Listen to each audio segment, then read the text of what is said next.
Dear students, हम voice का second part शुरू करते हैं।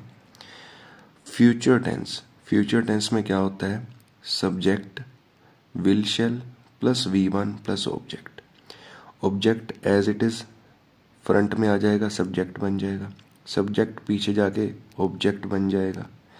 अब विल शैल का विल शैल आएगा, हम साथ में एक वर्ड लगाएंगे V3 आना ही आना है, बाय आना ही आना है। मैं रिपीट कर रहा हूं सारा।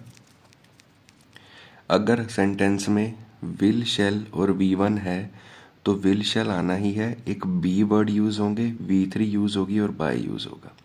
हम एग्जाम्पल से समझते हैं। Tom will chase Jerry. Jerry आगे आ गया, टॉम पीछे चला गया, बाय आना ही आना है। विल का विल आ गया, बी ऐड कर दिया और चेज चेज्ड चेज्ड। क्लियर है? नेक्स्ट एग्जाम्पल देख लेते हैं। My parents will take us to the park. Take V1।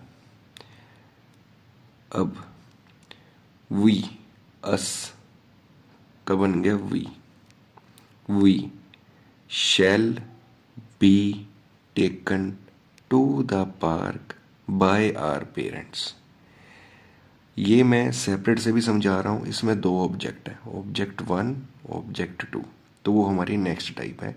अभी आप सिर्फ इस चीज पर ध्यान देंगे कि हमने विल टेक का बनाया है बी लगा के और V3 लगा के पैसिव वॉइस। हमें पता है आई और वी के साथ शैल यूज होता है, इसलिए शैल यूज हुआ है पैसिव वॉइस में। तो आई होप आप सबको क्लियर हो गया होगा। आगे बढ़ते हैं। He will do his homework.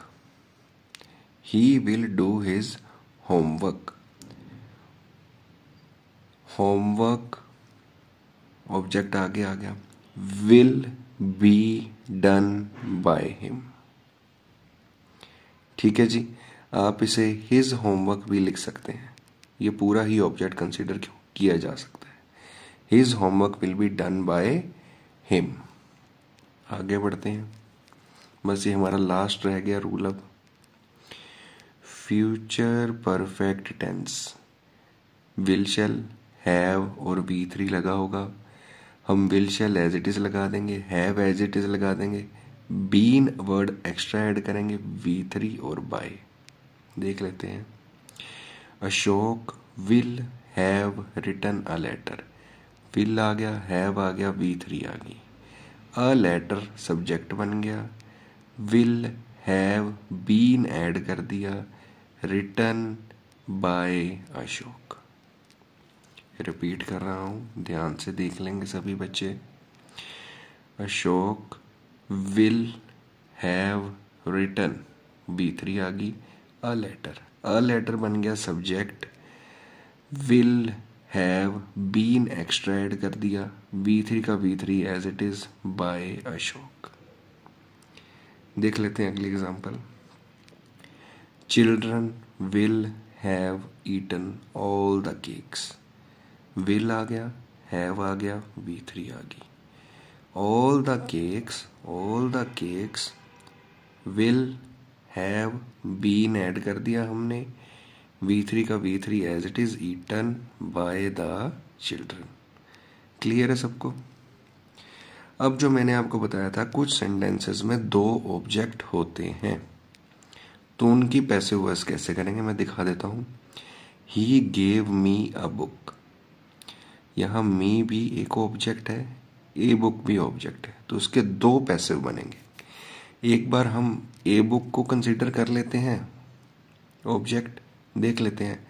A book gave है, V2 was given to me by him. एक तरीका ये है। दूसरा तरीका क्या है? जब हम मी को कंसीडर करेंगे ऑब्जेक्ट, आए, इसका तो देखो गेव है V2, इसका तो वाज प्लस V3 ही बनना है ना। आई वाज गिवन, अब ऑब्जेक्ट लगा देंगे, a book by him. Important है ये टाइप जिसमें दो ऑब्जेक्ट है। मैं फिर से क्लियर करता हूं। हमने पहले अ बुक को ऑब्जेक्ट माना, अ बुक वाज गिवन, ये तो हमें अभी तक आता है, बाय हिम भी आता है। ये जो मी था इसके लिए हमने टू करके मी लगाया। अब सेकंड वाला मैं बताता हूं हमें कहां तक आता है। I was given by him, ये हम अब तक कर रहे थे। I was given a book by him. Clear हो गया होगा आप सबको। एक और एग्जांपल देख लेते हैं। हाँ जी, I told them a story.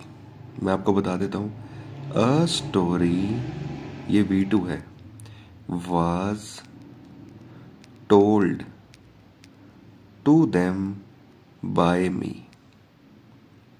Check कर लेते हैं। हाँ जी, a story was told by me तक हमें पता है, हमें देम के लिए लगा दिया टू देम। अगर हम देम से शुरू करें, देम का बन जाएगा दे प्लूरल है were, told object as it is a story by me. I hope आपको क्लियर हो गया होगा। फिर से मैं बता देता हूं, अगर मैं दे को कंसिडर करता हूं, दे वर टोल्ड, ये तो हमें आता ही है, बाय मी आना ही आना है, तो बचा क्या वो हमने यूज कर लिया। तो ये टॉपिक यहीं ख़त्म होता है। इसकी एक दो टाइप्स और हैं बट वो एडवांस टाइप्स है, तो उसकी हमें ज़रूरत नहीं है, हमारे बेसिक्स हो चुके हैं। तो आप इसके नोट्स बना लें और फिर हम अगले टॉपिक की ओर बढ़ेंगे। Thank you everyone.